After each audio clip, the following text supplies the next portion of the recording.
Hello, everyone. This is kind of my, oh my God, there's a lot of stuff that happened in these last 2 days, and I haven't had time to record a video.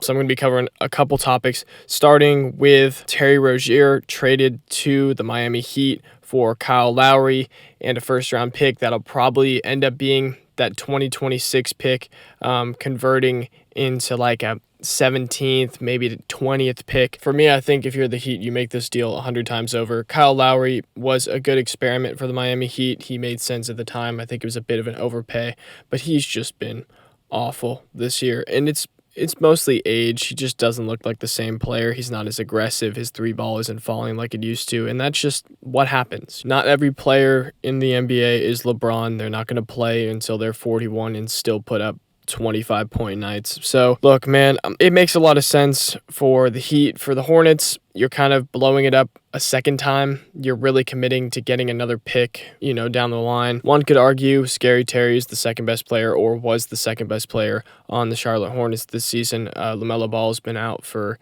a bunch of games like he has been these last few years with those ankle injuries, and Scary Terry has picked up the scoring output with him out of the lineup. I think if you're the Heat, you have the third worst offense in the league. This makes a ton of sense. Yes, you don't get a whole lot better defensively, but Kyle Lowry really wasn't giving you much defensively anyway. A lot of Heat fans, and I agree with this, think the starting lineup should be Terry Rozier, Tyler Hero, Jimmy Butler, Haywood Highsmith, and bam, you kind of still have your three main defensive pieces in Haywood Highsmith, who's been excellent this year. Another just crazy barn find by the Miami Heat and Pat Riley. And obviously, Bam is a Defensive Player of the Year candidate this year. So you've got him, Jimmy, Haywood Highsmith as your defenders. Tyler Hero's out there for scoring. He's been essentially carrying most of the offensive load this year. And now you have Terry Rozier, add him to the mix, and I think you've got at least a decent offense. You've got about league average offense, which is significantly better than what the Miami Heat were before this trade. That's all I've really got on that because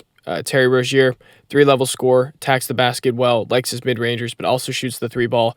And I haven't really watched him a whole lot this season because I haven't been watching Charlotte Hornets games. I think most of you can understand that. Next on the NBA news, chaos is the Bucks fire Adrian Griffin after being 30-13 with him. This fire, I feel like, while it is kind of shocking and weird to see it at this point of the season, which we're barely halfway through the season, not even at the All-Star break yet, I can kind of understand where the Bucks are coming from because you heard bits and pieces of these issues that the Bucks were having with Adrian Griffin, like Damian Lillard's minutes and how he didn't like his minutes being structured. And now he plays the whole first quarter because he put that request in for Adrian Griffin. They changed that. They didn't like how Brook Lopez was being used in the defense. They switched him to just a drop now. Adrian Griffin had him hedging sometimes, which was a little crazy. Giannis, Brook Lopez, and Bobby Portis had a big problem with that, but they figured it out. And then there was that weird preseason thing with Terry Stotts and Adrian Griffin and them getting in a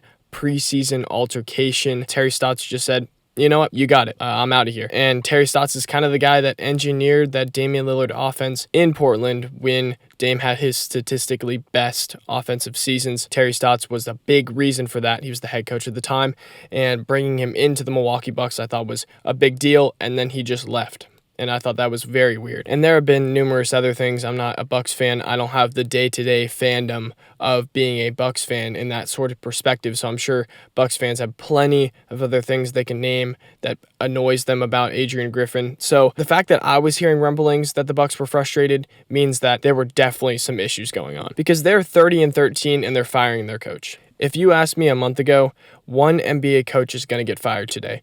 Who do you think that's going to be? I would have guessed 100% of the time Darvin Ham because the Lakers are underperforming. They were at the time too, and that's just how the Lakers front office operates. If you're not doing the job, you're out of here. It was the same thing with Frank Vogel. And it's weird because this firing essentially means that they had no hope for Adrian Griffin getting better this season at his job.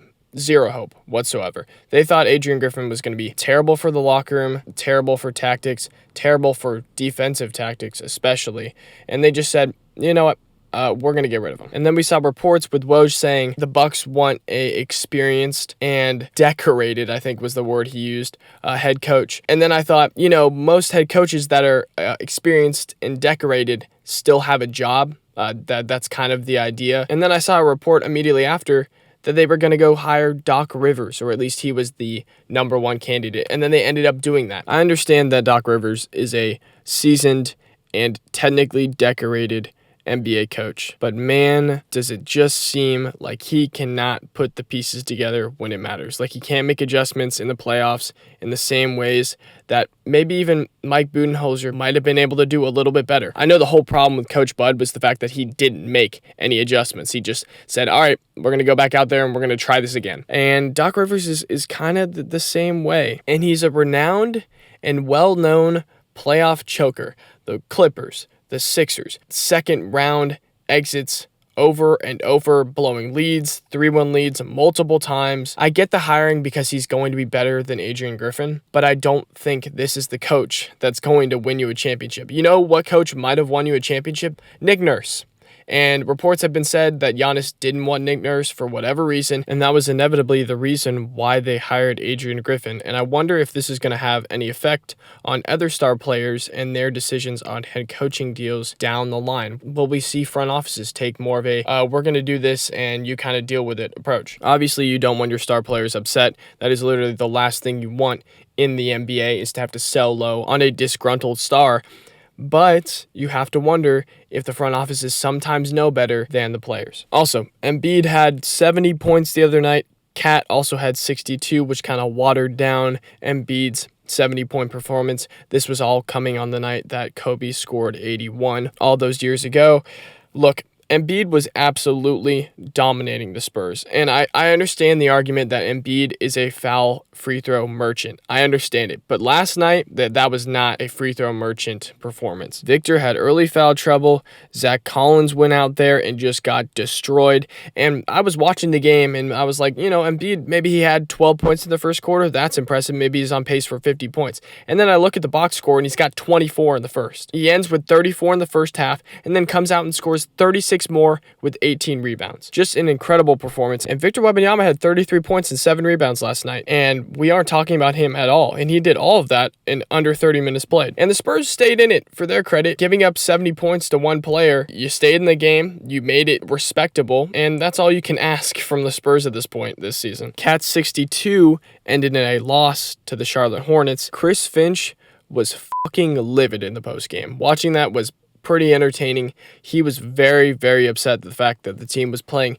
immature basketball. Then Anthony Edwards came up there to the post-game interview and said the exact same thing. And I mean, he has to say that, but I also think he believes it. He took one whole shot in the first half, which was just very strange. He was questionable before the game with an illness, so I don't really put this loss on him. I put it more on just the general attitude and structure of the Timberwolves in the fourth quarter. They've been doing this a lot lately where they can't execute down the stretch and they've been dropping weird games left and right, which they've now inevitably given up the 1 seed to the Thunder, and I understand they're basically tied in the standings, but the Thunder right now have the advantage. Last bit of news before I go, Tristan Thompson has been suspended for 25 games for using performance-enhancing drugs for whatever reason. Why the hell is Tristan Thompson, a 31-year-old basketball player who was essentially out of the league until the Cavs called him up? Why? What?